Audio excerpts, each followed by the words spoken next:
Hi, my name is Jonathan Roth. This is Geopolitical Futures Video. Thanks so much for joining me. Joining me from Austin, Texas is Dr. George Friedman. George, thanks so much for joining me. Thank you. George, I wanted to talk to you about what's happening between the United States and North Korea. There seems to be potential for maybe at least some talks, maybe even a settlement. You've just written an article basically outlining how difficult any sort of settlement would be. What's happening there? Well, the North Koreans didn't fire the missiles they threatened to fire at Guam. This is being taken by the United States, along with signals coming through channels, that the North Koreans are interested in some sort of settlement. The American Secretary of State, Rex Tillerson, has reached out to North Koreans and welcomes the exchange. So assuming that some sort of significant talks on a settlement come to pass, it's time for us to start thinking about what that settlement might look like and whether it's tenable from both sides. The Americans want one thing. They want the dismantling of the North Korean nuclear capability. Not simply a promise not to continue, because they just turn around as they have in the past and continue, but the actual dismantling of the facilities. That will include Americans doing an inspection, being able to go anywhere they want in Korea to inspect the situation. Anything less than that is really not safety for the United States. And accepting that is going to be very, very hard for the North Koreans. The North Koreans did this for a reason. They wanted to be able to assure their regime and to force the United States to be very, very cautious in the region. If they give up the nuclear capacity, we're going to wind up in a situation where we could be all over them. And so they're going to ask for some major concessions. I think one of them is going to be that the U.S. stop military cooperation with South Korea. From their point of view, that is directed against them, and if they get rid of their weapons, we should get rid of that. They may also want to limit the deployment of American ships in the region and limit American aircraft based in Japan. In other words, they're going to want in return for this what they were trying to achieve with it, which is essentially force the United States out of the region one way or the other. And this is something the United States is not going to accept. So the United States is not going to make the kind of concessions the North Koreans want. The Americans are not going to be able to satisfy North Korea's desires to take their word for it. And so we're in a situation where, as we enter into serious negotiations, which may be happening now, each side is going to decide just how high the other side's demands are. Okay, so why don't we start from North Korea's perspective? What are the chances that no matter what the Americans do, that they would actually give up their nuclear program, given what they've seen happen with Gaddafi, what happened to Saddam? Obviously, they feel like this is a big insurance policy. It is a huge insurance policy. It is also something that the United States might go to war over, might destroy them. And while it's certainly going to be costly, the North Koreans don't believe for a moment the United States can't achieve this. Therefore, from their point of view, pushing farther on this might risk something they really don't want. The U.S. doesn't want it either, which is war. So they're stopping short of having a threat to the United States in order to put some other demands on the table. But there are going to be demands that are the equivalent of the cost of giving up the nukes.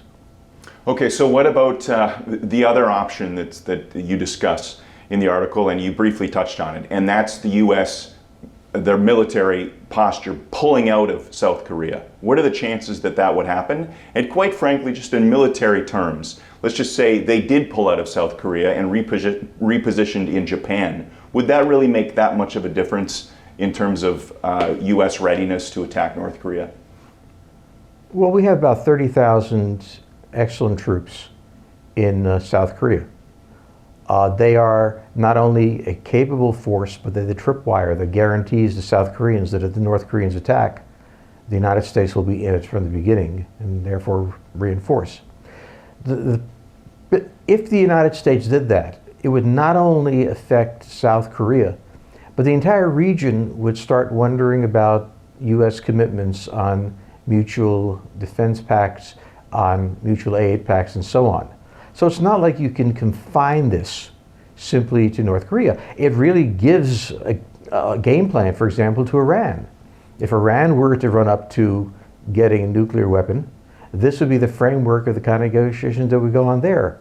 The problem for the United States is, quite aside from the fact that it is probably not going to abandon the South Koreans, the problem is this is going to become a kind of template for any other nuclear power that's emerging. Okay, so given the fact that, despite the political considerations that President Trump had said that he will not allow North Korea to have a nuclear tipped missile pointing at the United States, can the U.S. live in an environment where North Korea does in fact have ICBMs with nukes, warheads that can target any city in the United States? Is that a livable situation? In my view, the North Koreans are rational. They survived for many years, and they didn't do it by being crazy. I wouldn't bet my grandchildren's lives on it. So the problem here is that if they get nuclear weapons, and if it turns out that they have a different set of considerations, a different rationality than others might have, it could happen. The president cannot put American cities at risk by a country that is different from every other nuclear country. It said it would attack the United States. So having said that, it puts them in a different class. And I don't think, from not just a political point of view, but a rational point of view, the U.S. can accept nuclear weapons in North Korea. So basically what you're saying is this is a very, very intractable and very difficult situation. This is a situation where neither side wants war. Neither side obviously has a solution, an agreement that could prevent it. And in that case, war becomes the low-cost option. And by that I mean, if you can't give away the things that the other side insists they have, it winds up in war. Now, it may be that my read on what the North Koreans will demand is excessive. It may be that the United States will settle for less. But from where I sit, North Korea can't go away from its nuclear program without a major shift in the regional balance. The United States can't walk away from that without having observers on the ground with the ability to intervene. I don't see the middle ground yet. It's going to be the diplomats working for a while, but very frankly, this may wind up still in war.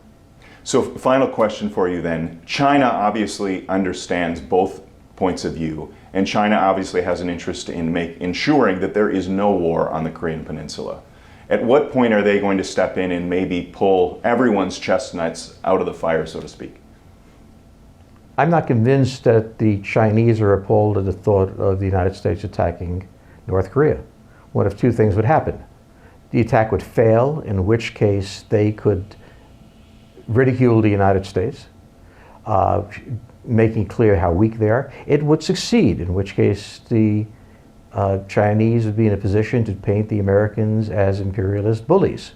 I don't think they're that committed to the future of North Korea that they're prepared to take any risks on behalf of this. And I don't see all that much evidence that they're doing what's needed to stop this crisis. Dr. Friedman, thank you so much for your time. Thank you.